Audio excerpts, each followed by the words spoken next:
রব্বি কারীম বলেন, মানুষকে আমি কেন দাঁড় করাবো জানো নি? দুনিয়ার জমিনে পরীক্ষা দিছিলি, আমি আল্লাহ সেটার রেজাল্ট তোর হাতে ধরায়া দিব।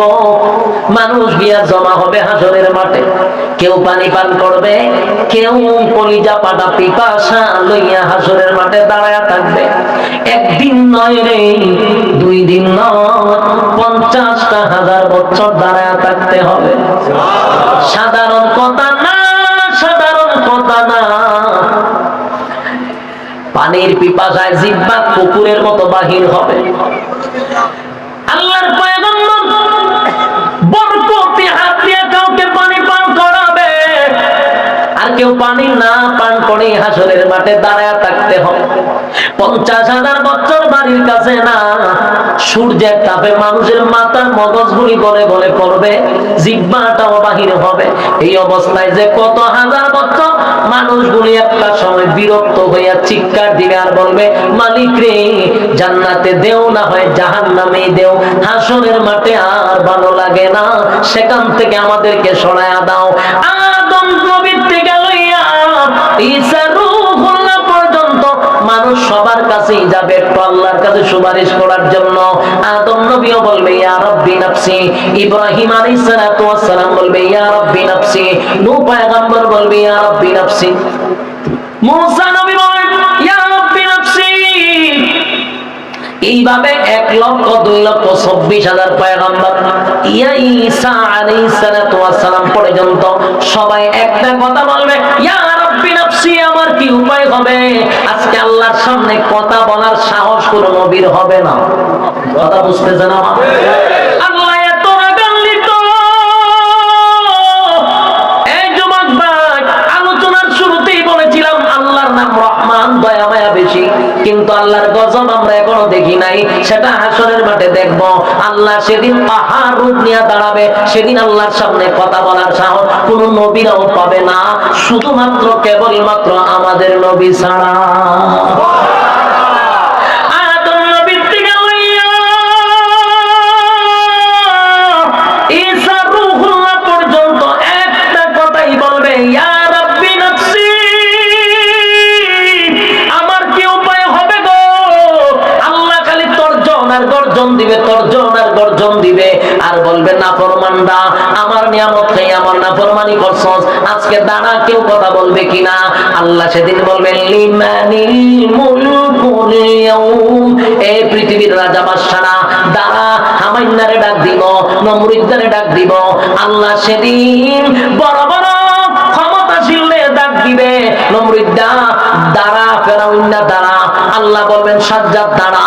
আল্লাহ এইভাবে আবু জাহেলকে ডাকবে, যত জালেম শাসক আছে সবগুলাকে আল্লাহ সেদিন ডাক দিবে। ভারতের দাদারেও ডাক দিব, ওয়াংশাংশুতিরও ডাক দিব, বুশারেও ডাক দিব, সবাইরে ডাক দিব। বেডাগিরি তো কম দেখাইছ না, আজকে দেখা।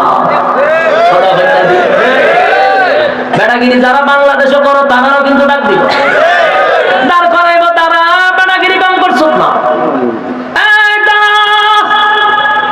নির্দোষ আলেমদেরকে সাইজ করছো, দাঁড়া, আজকে দেখি তোর ক্ষমতা কতটুকু আছে। দাঁড়া, ক্ষমতা দেখতে লই আমি দাঁড়া, কেউ কথা বলবে না, স্তূপ হয়ে যাবে। কথা বলা সাহস আছে নি কেউ? এখন এমনি কত বেড়াগিরি, এখন বেড়াগিরি অভাব নাই। সেদিন কেউ কথা বলবে না, কেউ কথা বলবে না। আল্লাহ তখন নিজেই কইব লিল্লাহিল ওয়াহিদিল কাহার, আজকের একমাত্র ক্ষমতা আমি আল্লাহ। এই ভয়াবহ পরিস্থিতিতে কেউ কথা বলার সাহস পাবে না। আল্লাহ নিজেই কোরআনে বলেন ইয়াউমা ইয়াফিরুল মারউ মিন আখিহি ওয়া উম্মিহি ওয়া আবিহি ওয়া সাহিবাতিহি ওয়া বানিহি। কিয়ামতের মাঠটা এমন হবে, মা তার সন্তানের পরিচয় দিবে না, সন্তান মার পরিচয় দিবে না, বাবা তার সন্তানকে চিনবে না, পরিচয় দিবে না, চিনলেও পরিচয় দিবে না। ভালো করে চিনবো, পরিচয় দিত। স্ত্রী তার স্বামীর পরিচয় দিবে না। কেন দিবে না? একটা নেকির কারণে। যদি আমার কাছে নেকি চায়, কেউ কাউরে পরিচয় দিবে না। সেদিন কি কোন পীর সাহেব তার মরিদানের পরিচয় দিব? ফিররা গিয়া কি মুরিদানকে তালাশ করে? ফিরও বলবে ইয়া রাব্বি নাফসি।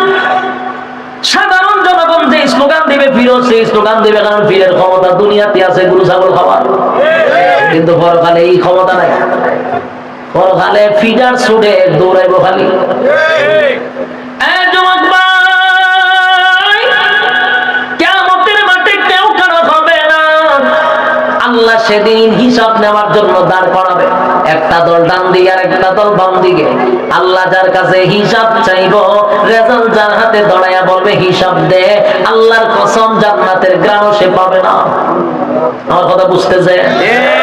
আজকে এই কথাটা সারা জীবন ইয়াদ রাখবেন। আল্লাহ যার কাছে হিসাব চাইব, হে কোনদিন জান্নাতে যাবে না। হিসাব দেওয়ার মতো যোগ্যতা কারো নাই। আল্লাহ যারে জান্নাত দিব বিনা হিসাবই দিব। সুবহানাল্লাহ। যারে জান্নাত দিবে গো বিনা হিসাবে জান্নাত দিবে, কারণ হিসাব চাইলে বান্দা আটকা পড়ে যাবে। হিসাব চাওয়া মানেই হলো বিপদে পড়ে গেছে। আল্লাহ বামপন্থীদেরকে হিসাব দিবে। দুইটা দলে যখন মানুষ দাঁড়াইব, আল্লাহ তখন ফেরেশতাদেরকে বলবেন নাফরমান গুলাকে জিজ্ঞাসা 24 ঘন্টাতে সময় দিয়েছিলাম কোন কাজে ব্যয় করছে, আমি যে যৌবন কাল দিয়েছিলাম কোন কাজে ব্যয় করছে, হিসাব দিতে পাও। হিসাবে আটকা পড়ে যাবে। আল্লাহ তখন ফেরেশতাদেরকে বলবে এটি নাফরমান, আমার দেওয়া নিয়ামত খাই আমার নাফরমানি করছে। আজকে তার হাতটারে লোহার মতো শক্ত করে দেয়, বাম হাতটারে লোহা বানাবে, শক্ত হয়ে যাবে। আল্লাহ ওইটার ব্যাখ্যা করে ওইটা বুক বরাবর ঢুকা, বুক ছিদ্র করে, কলিজা ছিদ্র করে, পিছন দিকে টেনে বাম হাতটা বাহির করবে। নাউজুবিল্লাহ, নাউজুবিল্লাহ। বাম হাত বুক ছিদ্র করে পিছন দিকে বাহির করার পরে এবার হাত চলে গেল পিছনে, মাথা কিন্তু সামনে। আল্লাহ এবার দিবা আমলনামা, ওই যে রেজাল্ট দুনিয়াতে যে পরীক্ষা নিছিল এই রেজাল্টটা হাতে দিব। ফেরেশতারা কইবে আল্লাহ হাত পিছনে, চেহারা সামনে। আল্লাহ হয় না ফরমানের চেহারাটা ভাঙ্গা মস্কাইয়া এরপরে পিছনে নিয়ে যা।